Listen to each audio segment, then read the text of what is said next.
আসসালামু আলাইকুম এভরিওয়ান। আজ আমরা দেখব কিভাবে পাইথনের সাহায্যে খুব সহজে সিলিন্ডারের আয়তন বের করা যায়।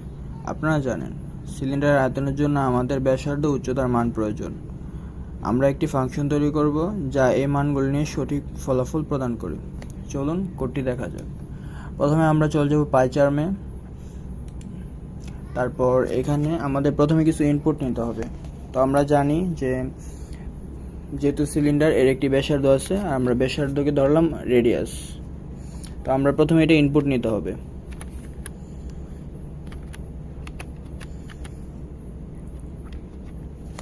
আমি এখানে ফ্লোট ব্যবহার করব কারণ এটা দশমিক সংখ্যা আসতে পারে।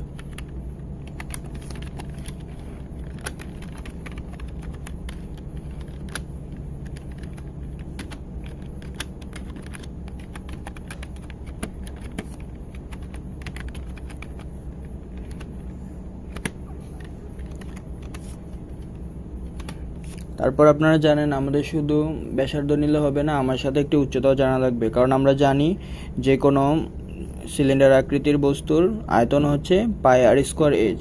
তো আমাদের এখানে উচ্চতাটা জানা লাগবে, তো সে কারণে আমরা একটা উচ্চতা ইনপুট নিই।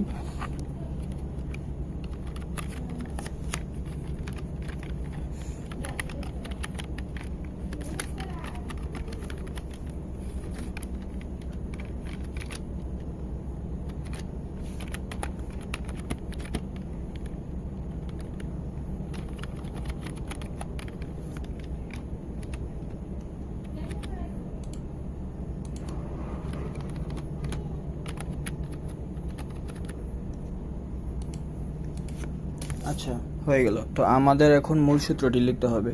তো আমরা জানি ভলিউম বা আয়তন হচ্ছে পাই আর স্কোয়ার এইচ। তো এখানে পাই লেখা যায়, বাট আমরা চাইলে পাইয়ের জায়গায় ডাইরেক্ট মান লিখতে পারি 3.1416 পাইয়ের মান। এর সাথে আমরা পাই আর স্কোয়ার, তো আরকে আমরা দুইবার গুণ করলে আর স্কোয়ার হয়ে যায়। তো আর এখানে রেডিয়াস, তো আমরা রেডিয়াস নিই, রেডিয়াস গুণ রেডিয়াস, আর এর সাথে গুণ হচ্ছে হাইট বা উচ্চতা। ওকে, এখন আমাদের প্রিন্ট করতে হবে। তো আমরা চলো লিখি প্রিন্ট। আমি প্রিন্ট এফ লিখছি কারণ আমি ভিতরে একটি ফাংশন অ্যাড করতে চাই। Print the volume of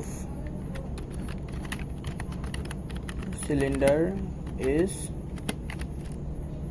equal, এখানে সেকেন্ড ব্র্যাকেট ইউজ করে এখানে আমরা ভলিউমটা লিখে দিব। আচ্ছা, তো চলো কোডটি রান করে দেখা যাক।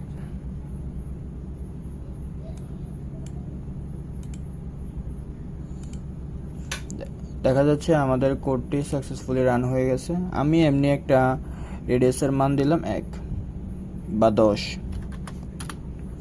তারপরে উচ্চতাও দিলাম 10।